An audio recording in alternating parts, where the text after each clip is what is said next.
नमस्कार दोस्तों, आज मैं आपको एक ऐसी अनोखी कहानी सुनाने जा रहा हूं जो आपको हंसाएगी भी, चौंकाएगी भी और अंत में एक ऐसी गहरी सीख दे जाएगी जो हमारे समाज में बहुत ज़रूरी है।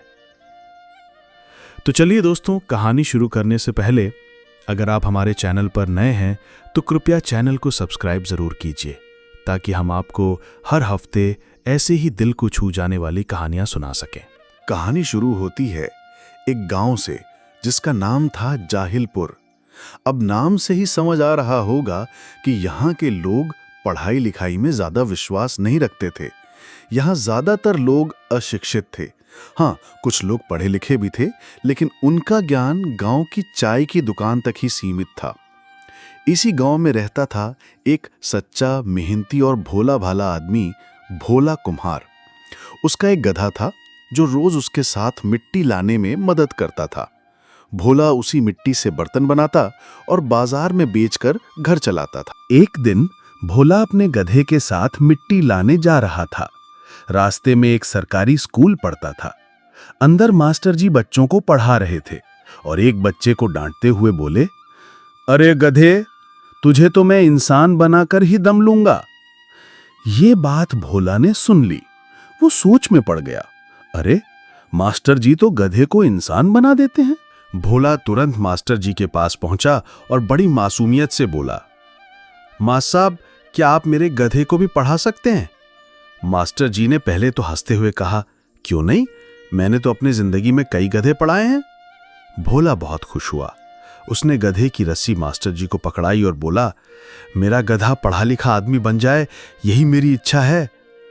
अब गधे की जिंदगी बदली, पर कैसे? गधा स्कूल में तो पहुंच गया, लेकिन उसे न किताब मिली न कक्षा, बल्कि मास्टर जी ने उससे झाड़ू लगवाई, पानी भरवाया, टाट ढुवाया, यहां तक कि स्कूल के गाय भैंस भी उसी से बंधवाए। खाना वो भी नसीब नहीं।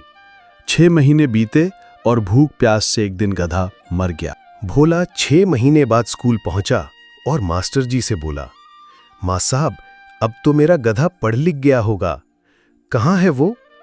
मास्टर जी परेशान हो गए, लेकिन तुरंत बात बनाते हुए बोले, तुम्हारा गधा इतना तेज निकला कि अब इलाहाबाद हाई कोर्ट में जज बन गया है।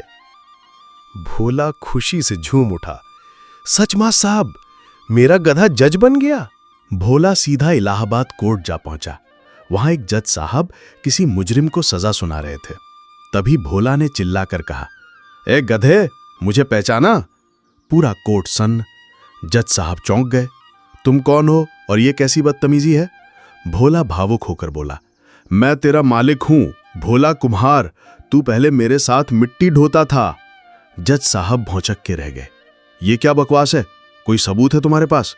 भोला ने धीरे से अपने झोले से एक पुराना खरचटा निकाला, जिससे वो गधे की पीठ पर मिट्टी लाता था। ये देख, यही तेरी पीठ पर बनता था, अब पहचान। कोर्ट में हंसी और अफरा तफरी भी बच गई। भीड़ हंसी से लोटपोट हो गई। कुछ लोग बोले, सच में लगता है ये जज पहले गधा ही रहा होगा। तभी वहां मास्टर जी भी पहुंच गए। अब सारी सच्चाई सबके सामने थी।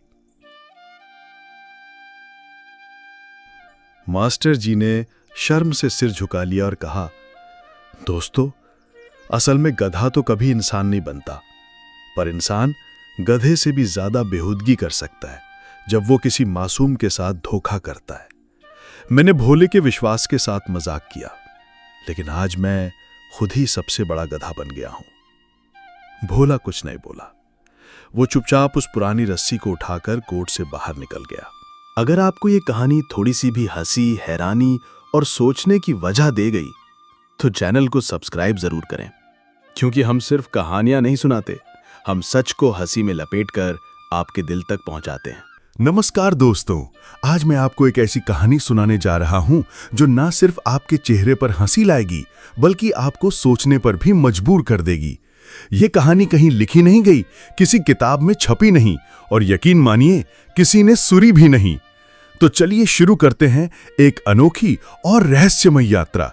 लेकिन उससे पहले, अगर आप ऐसी ही मजेदार, सस्पेंस से भरी और सीख देने वाली कहानियां सुनना चाहते हैं तो चैनल को सब्सक्राइब जरूर कर लें, क्योंकि अगली कहानी और भी गजब की होने वाली है। भारत के नक्शे में अगर सबसे गैर जरूरी जगहों की सूची बनाई जाए तो पागलपुर का नाम सबसे ऊपर आएगा।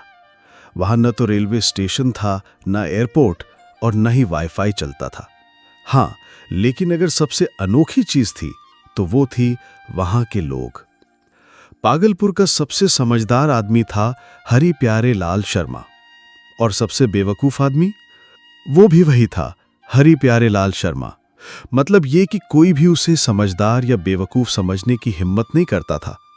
हरि प्यारे एक बंद पड़ी पुरानी हवेली में रहता था, जिसे सब हस्ती हवेली कहते थे, क्योंकि वहां से अक्सर किसी के ठहाके की आवाज आती थी, लेकिन अंदर कोई रहता नहीं था, या ऐसा लोग सोचते थे। हरि प्यारे की एक आदत थी पुरानी चीजें जमा करने की। उसकी हवेली में हर दीवार से किताबें, कपड़े, झाड़ू और 2 महीने पुरानी समोसे की खुशबू टपकती थी। एक दिन वो अपनी पुरानी अलमारी साफ कर रहा था, तभी उसे अलमारी के अंदर से हल्की हवा की सरसराहट महसूस हुई। उसने देखा, अलमारी के पीछे एक दरवाजा था। दरवाजा? हवेली में कभी इस तरफ कोई कमरा ही नहीं था। लगता है कोई पुराना रहस्य है, या शायद कोई छुपा हुआ खजाना। हरि प्यारे ने अपनी मूंछों को एंगल देते हुए सोचा। दरवाजा खोला गया। अंदर एक अंधेरा गलियारा था, और उस गलियारे में एक और हरि प्यारे खड़ा था। तुम कौन हो? हरि प्यारे ने पूछा। तुम? दूसरा बोला। मैं? हाँ, पर ज्यादा अक्लमंद। ओ, तो मतलब मेरी बीवी ने तुम्हें छोड़ा होगा? नहीं, मैं शादीशुदा हूं। पक्का तुम झूठे हो? अब मामला गड़बड़ था। हरि प्यारे को समझ नहीं आ रहा था कि वो कौन है और सामने वाला कौन है, लेकिन दर्शक समझ रहे थे कि मामला दिलचस्प हो गया है। तो दोनों ने तय किया, 1 हफ्ते तक दोनों पागलपुर में रहेंगे और लोग खुद तय करेंगे कि असली हरि प्यारे कौन है। शर्त यह थी कि जो नकली निकला उसे साइलेंट मठ में भेजा जाएगा, जहां कोई किसी से बात नहीं करता। अब पागलपुर में वोटिंग हुई। हरि प्यारे नंबर 1 ने फटे कुर्ते और बेसुरे गानों से लोगों को हंसाया। हरि प्यारे नंबर 2 ने टाई पहनकर अंग्रेजी में भाषण दिया। I am real and he is duplicated fraud version of me. लोग चकरा गए। एक बुजुर्ग महिला बोली, सच्चा हरि प्यारे वही है जो पिछले 10 सालों से सब्जी में आलू कम डालता है। सब ने तालियां बजाईं, लेकिन तभी हुआ कुछ ऐसा। अचानक हवेली से जोर की आवाज आई। मैं लौट आया। वो हंसी उसी अलमारी से आ रही थी। सब भागे हवेली की ओर। अंदर वही दरवाजा खुला था और उसमें से निकला एक तीसरा आदमी। तुम भी हरि प्यारे हो? नहीं, मैं हूं प्यारे लाल, हरि प्यारे का बड़ा भाई, और ये हवेली असल में मेरी है। अब सभी दंग। प्यारे लाल ने बताया कि सालों पहले वो गलती से अलमारी में छुप गया था और दरवाजा लॉक हो गया। अब वो पीछे के रास्ते से बाहर निकल आया था। तीनों भाई अब सामने थे। पहला हरि प्यारे, दूसरा ज्यादा अक्लमंद हरि प्यारे, और तीसरा प्यारे लाल जो गायब भाई थे। सबने फैसला किया कि असली हरि प्यारे वही हैं जो सबसे कम काम का हो, क्योंकि वही सालों से गांव को हंसाता आ रहा था।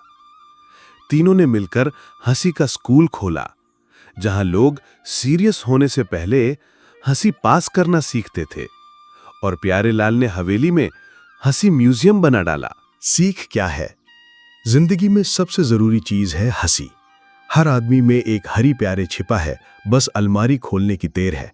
और जो चीजें बेवकूफी लगती हैं, वही कभी कभी सबसे बड़ी समझदारी बन जाती हैं। दोस्तों, अगर आपको ये कहानी पसंद आई, हंसी आई या कुछ नया महसूस हुआ, तो चैनल को सब्सक्राइब जरूर कीजिए, क्योंकि अगली कहानी में हरि प्यारे मंगल ग्रह पर मिलने वाला है।